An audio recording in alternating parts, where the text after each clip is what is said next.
ఒకసారి లూకాసు వార్త 19వ అధ్యాయము 3వ వచనములో మనం చదివినట్లయితే ఇక్కడ టాక్సీ కాంట్రాక్టర్ మనకు ఒక ఆయన కనిపిస్తారు. పేరు చెప్పండి ఎవరైనా. జక్కయ్య.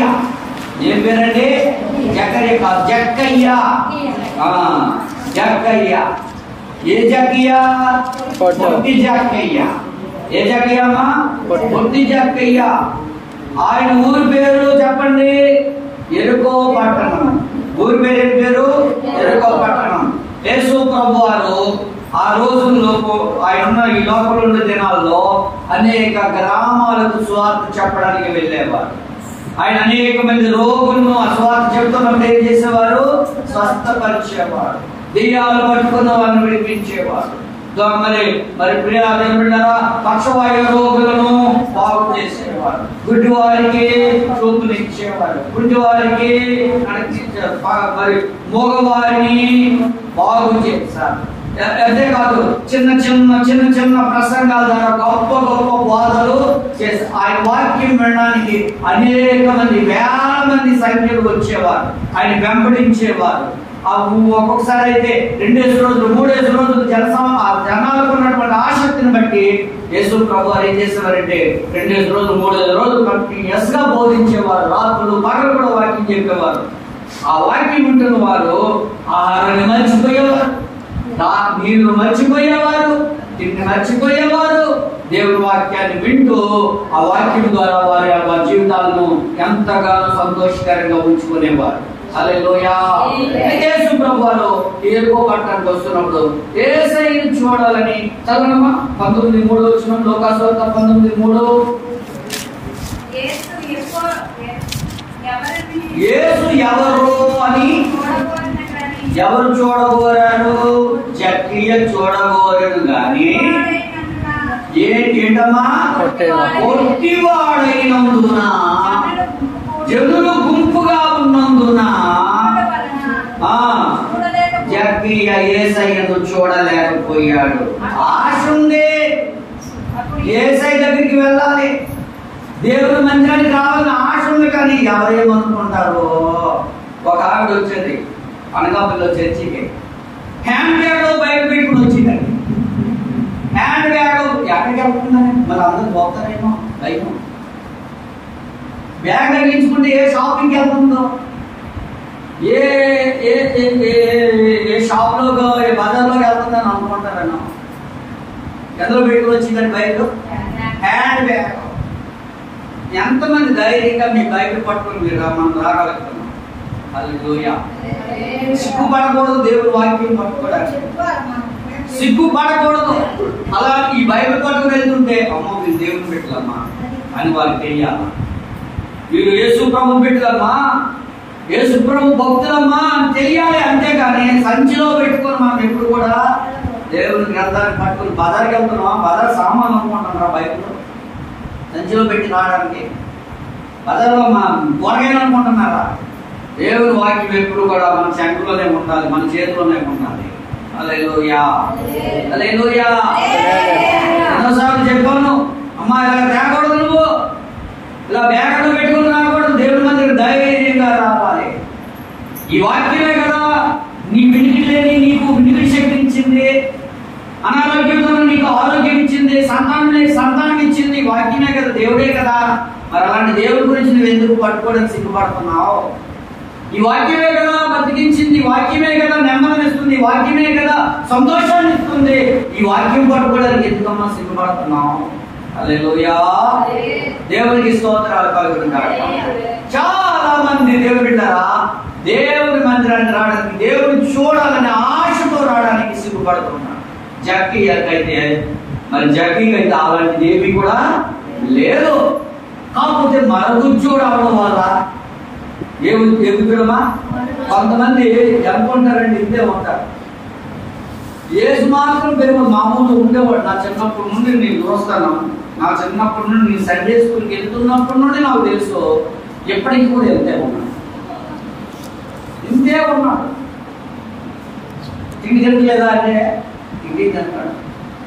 కాకపోతే శరీర ఎదుగుదల లేదు. మనం అప్పుడప్పుడు టీవీలో చూస్తుంటాం కదా, వీడియోలో చూస్తుంటాం కదా, ఇంతే ఉంటారు వాళ్ళకి. అంతే. వీళ్ళు మరి గుంపులో ఉన్న వాళ్ళని, ఆ మధ్యలో ఉన్న వాళ్ళు చూడాలంటే ఎలా చూడగలరు? అని చూడలేరు. అందుకోసం అని చెప్పి జక్కీకి ఒక మంచి ఆలోచన వచ్చింది. పొట్టువాడికి పుట్టుడు ఆలోచన, అలాగా మంచి ఆలోచన వచ్చి చెట్టెక్కి చూస్తే ప్రభుని చూసేస్తాను అనుకున్నాను. ఏమిటి చూస్తామా? చెట్టెక్కితే నేను ఇంకా చూసేస్తాను, ఇంక చాలు అనుకున్నాడు. అదే దారిలో ఎందుకో పట్టణానికి యేసయ్య వస్తున్నాడు. ఆ పక్కన ఏ చెట్టు అమ్మా? అది ఏ చెట్టు అమ్మా? ఏ చెట్టు అని ఉందా? ఉందమ్మా? మేడి చెట్టు అని ఉందా? మేడి చెట్టు ఎక్కడ ఉందా? ఉందమ్మా మేడి చెట్టు. మేడి పండు గురించి మనకు తగ్గింది తెలుసు అన్నమాట. చెప్పండి, అలా నేర్చుకుంటున్నాను. చెప్పండి. మేడి పండు చూడు, వడ్డ విప్పు చూడు, ఏముంటాయమ్మా? అదే వెళ్ళిపోతారండి. అదే విశ్వదారిరామకి వెళ్ళిపోతారు. వీళ్ళు పురుషులందు పురుషులు లేరయ్యా, లేరయ్యా, లేరా వేరా? లేరయ్యా, కానీ లేరు అన్నట్టు. పురుషులందు పుణ్య పురుషులు లేరయ్యా, విశ్వదారిరామా. మేడి పండు చూడు ఎలా ఉంటుందమ్మా? ఆ పండు చూడగానే తల చక్కగా మీరు యాపిల్ పళ్ళు చూడండి, రంగులు వేసేస్తారు సౌకర్యంగా. యాపిల్ పళ్ళు కూడా రంగులు వేస్తారమ్మా ఎర్ర ఉండాలని. అవేమో ఇంటికి తెచ్చుకొని గీసుకో, ఇలాగ ఏదో ఈ బీరకాయలు గీసుకునే ఆ చెక్కుడు దీంతో గీస్తే లోపలేమో పాడైపోయి ఉంటుంది. యాపిల్ పళ్ళు కూడా పైకి మాత్రం ఎలా ఉంటున్నాయి? చాలా బ్రహ్మాండంగా ఎర్రగా ఉంటున్నాయి. ఎర్రగా ఉన్నాయి కదండి, మార్కెట్ నుండి తెచ్చుకుని ఇంటికి తెస్తే మొత్తం తులిపోతాయి లోపల. ఈ మేడి పండు కూడా అలాంటిదే. మేడి పండు చూడడానికి చాలా బాగుంటది. ఇలా విప్పగానే పురుగులు మనుషుల యొక్క పై రూపాన్ని చూసి వీళ్ళు ఇలాంటి వారు, వీళ్ళు మంచి వాళ్ళండి, వీళ్ళు గొప్ప వాళ్ళండి, వీళ్ళు చాలా బుద్ధి కలిగిన వాళ్ళంటే మనం చెట్లు పెట్టండి. అర్థమైందమ్మా? మనుషుల యొక్క పైరూపము, వస్త్రధారణ చూసి కాదు మనం చూసేది. పరిశుద్ధులని, నీతిమంతులని దేవుడు అది చూసి నిర్ణయించడు. మరి ఏం చూస్తాడు? దావీదు ఇంటికి దేవుడు పంపించాడు. ఎవరిని?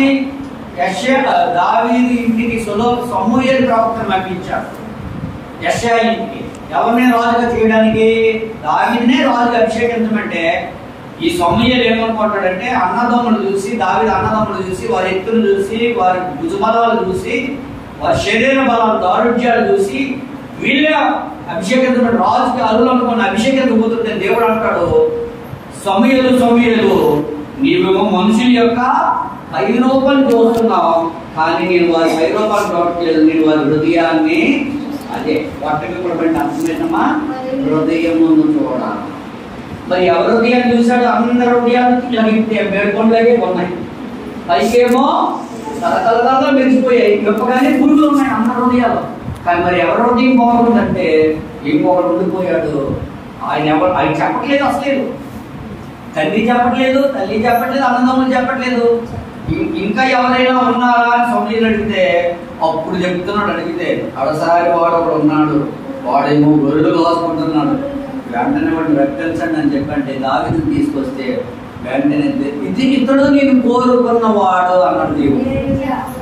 దేవుడు ఏమన్నాడమ్మా? నేను కోరుకున్నవాడు ఈ దావీదు, ఇతన్ని అభిషేకించి అన్నాడు.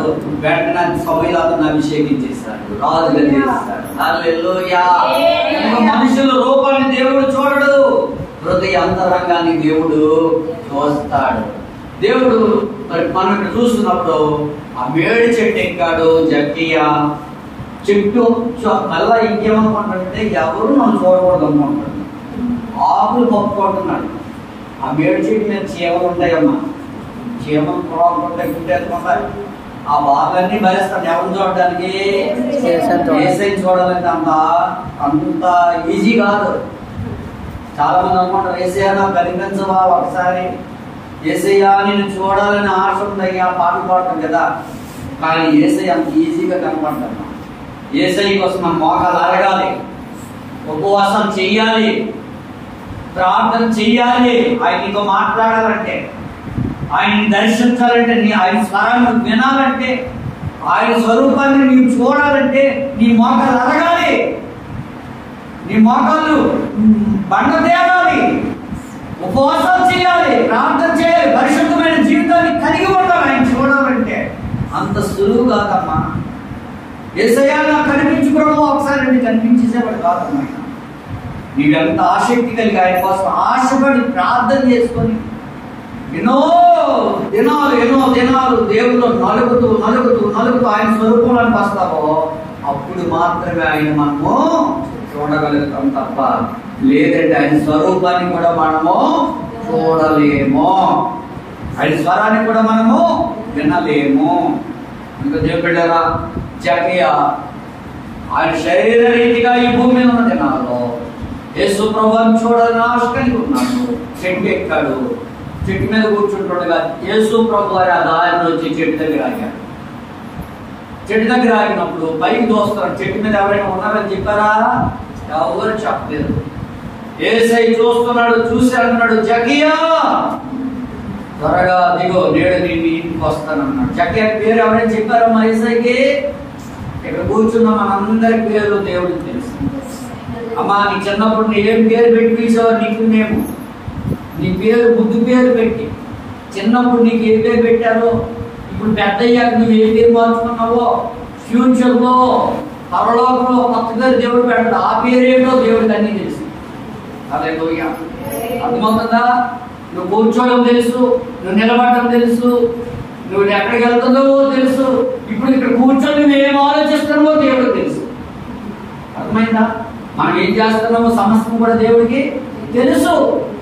కనుక దేవుడు బిడ్డలారా, జక్కయ్య చెట్టు మీద ఉన్నాడని ప్రభువుకి తెలుసు. ఆయన ఎక్కడో ఉన్నా సరే జక్కయ్య చెట్టు మీద ఉన్నాడని తెలుసు, ఆయన జక్కయ్య అని తెలుసు. వెంటనే నా చెట్టు దగ్గర ఆగి దిగు అన్నప్పుడు గబగబా స్పీడ్గా దిగేసి తన ఇంటికి జక్కయ్య తీసుకుంటూ వెళ్తున్నప్పుడు ఎంతో మంది మధ్యలో కనుక్కున్నారు, ఇదేంటి ఈయన పాపులతో సహవాసం చేస్తాడంటే, పాపుల ఇంటికి వెళ్తాడు ఏంటంటే అందరూ అనుకున్నారు. ఎవరింటికండి? పాపులండి. ఎవరి దగ్గరికి వచ్చారు? ఎవరిని రక్షించడానికి వచ్చాడు యేసు ప్రభు? పాపులను రక్షించడానికి యేసుక్రీస్తు ఈ లోకానికి వచ్చాడు.